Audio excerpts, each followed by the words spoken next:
أما بعد أعوذ بالله من الشيطان الرجيم بسم الله الرحمن الرحيم إن المتقين في جنات ونعيم فاكهين بما آتاهم ربهم ووقاهم ربهم عذاب الجحيم كلوا واشربوا هنيئا بما كنتم تعملون متكئين على سرر مصفوفة وزوجناهم بحور عين صدق الله العظيم إن المتقين في جنات ونعيم بلا شبہ متقین جنت کے باغات اور نعمتوں میں ہوں گے. فاکہین بما آتاہم ربہم، عیش و عشرت میں مسرور ہوں گے اپنے رب کی طرف سے ملنے والی نعمتوں کی وجہ سے.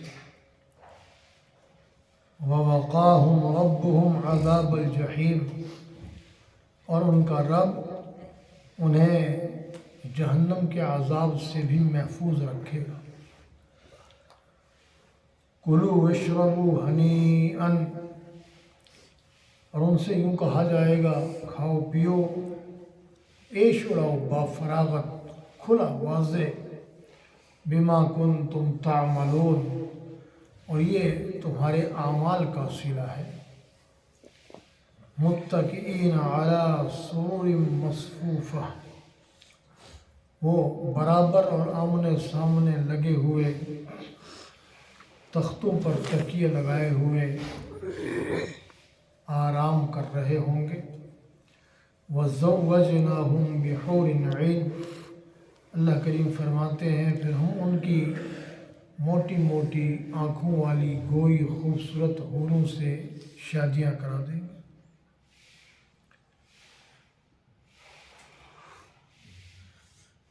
یہاں تک سورہ الطور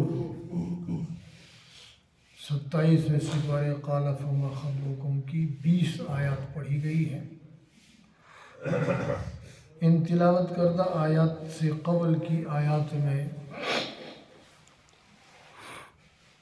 کفار کے ساتھ اور منکرین اور مشرکین کے ساتھ قیامت کے دن ہونے والے سلوک کا تذکرہ تھا. اور جیسے یہ قرآن کریم میں ترتیب ہے، جہاں ظالموں اور کافروں کا تذکرہ، اس کے ساتھ ہی متقین اور مومنین کا تذکرہ، تاکہ اس کلام کو پڑھنے والے اور اس آواز کو سننے والے کافروں، ظالموں، فاسقوں اور مشرکوں کے طریقوں کو چھوڑ کر مومنین اور متقین کے طریقے اختیار کر کے دنیا آخرت کی کامیابیاں حاصل کریں. یہ بھی اللہ کی کرم نوازی اور مہربانی ہے کہ دنیا ہی میں آخرت میں پیش آنے والے حالات اور واقعات اور دنیا کے اعمال کی بنا پر وہاں ملنے والے صلے سے اللہ کریم نے پہلے ہی آگاہ کر دیا. اب اس کے باوجود بھی کوئی شخص سیدھی راہ اختیار نہ کرے، الٹے راستے پر چلے، تو پھر بتاؤ اس کا ذمہ دار کون ہوگا؟ اسی لیے ظالموں کے تذکرے میں اللہ نے فرمایا کہ تمہارے ساتھ کوئی زیادتی نہیں ہوئی ہے، یہ تمہارے اپنے اعمال کا صلہ ہے.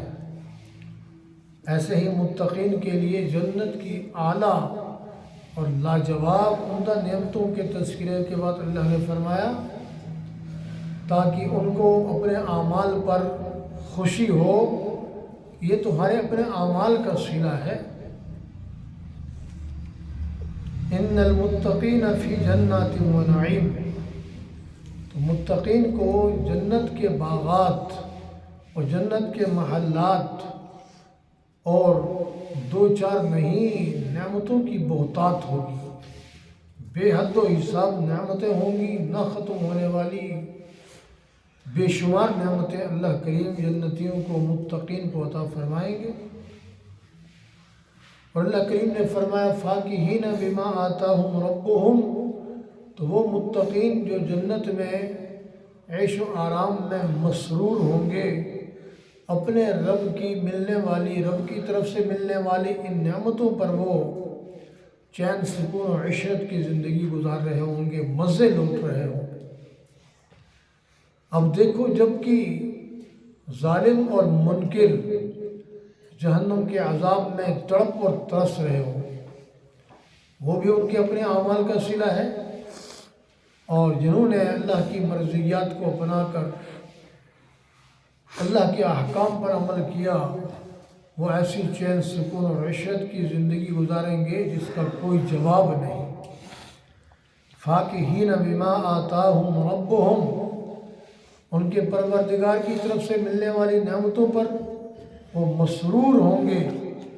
وَوَقَاهُمْ رَبُّهُمْ عَذَابَ الْجَحِيمِ، اور اللہ کریم ان کے ساتھ یہ مہربانی فرمائے گا کہ جہنم کے جس عذاب کا منکرین کے لیے تذکرہ ہوا، اس عذاب سے انہیں متقین کو، اہل ایمان کو اللہ بچائیں گے، یہ محفوظ رہیں گے۔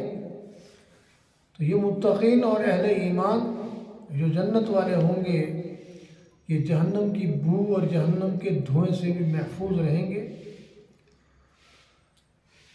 کلوا واشربوا ہنیئا بما کنتم تعملون، پھر ان سے یوں کہا جائے گا کہ کھلے عام بافراغت چین اور سکون کے ساتھ جہاں مرضی دل چاہے رہو، جو مرضی دل چاہے کھاؤ پیو، کسی قسم کی کوئی قید نہیں، کوئی پابندی نہیں، کوئی کمی نہیں۔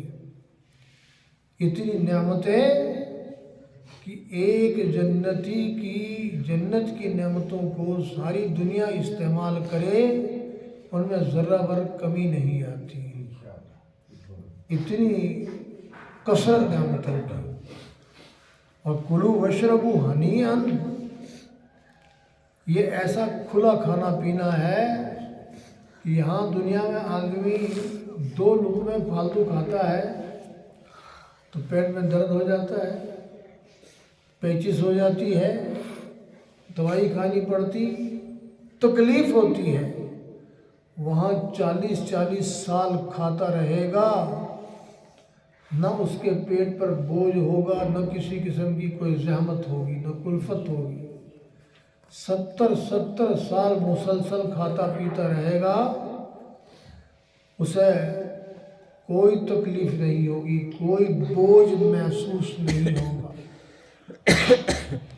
اور مزے کی بات یہ ہے کہ جنت میں تو کسی قسم کا دکھ اور پریشانی اور تکلیف سرے سے ہے ہی نہیں۔ جنت میں بھوک اور پیاس بھی نہیں ہے، دنیا کی طرح نہیں ہے کہ بھوک لگی، بھوک کی وجہ سے کھایا اور بھوک مٹ گئی، کھانا چھوڑ دیا۔ زیادہ بھوک لگی تھی، تھوڑا سا زیادہ کھایا تو تکلیف ہو گئی۔ وہاں تو بھوک لگے گی ہی نہیں، نہ پیاس لگے گی۔ وہاں جو کھائے گا پیے گا تو دنیا میں اس کی مثال نہیں مل سکتی۔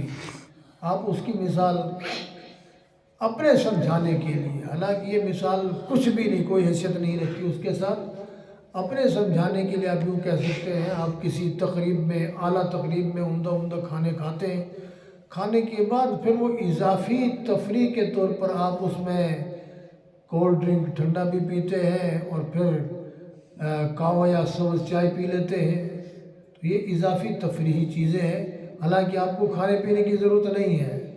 تو جنت کی نعمتوں کا برتاؤ ایسے ہی ہوگا، وہ تفریح کے لیے آدمی کھائے گا، تفریح طبع کے لیے بھرتے گا، استعمال کرے گا، لطف اٹھانے کے لیے استعمال کرے گا۔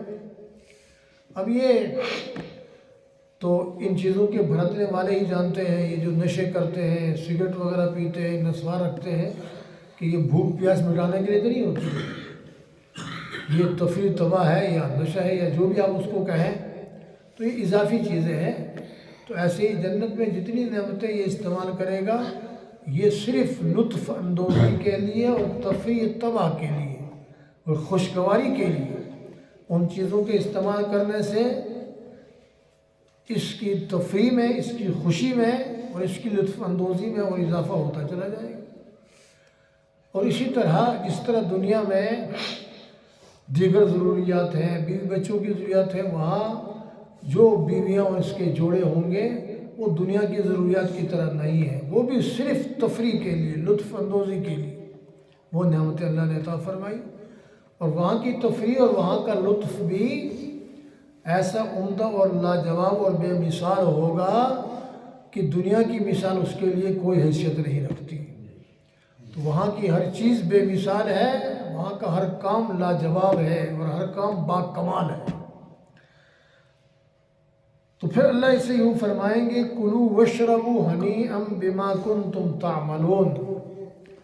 اب اللہ کی اتنی ساری نعمتیں بھرت کے استعمال کر کے اس کو یہ احساس نہ ہو کہ یہ تو میرے رب کا مجھ پر احسان ہی احسان ہے، حالانکہ ایسا ہی ہے، بلکہ اس کو یہ باور کروایا جائے گا کہ یہ تو تیری اپنی مزدوری ہے۔ ہنیئا بما کنتم تعملون، یہ اتنی نعمتوں کی بہتات اس لیے ہے کہ تو نے اعمال ایسے کیے تھے۔ اب دنیا میں انسان اس طرف آتے ہوئے ان اعمال کو اختیار کرتے ہوئے بلا وجہ اس کو تکلیف ہوتی ہے۔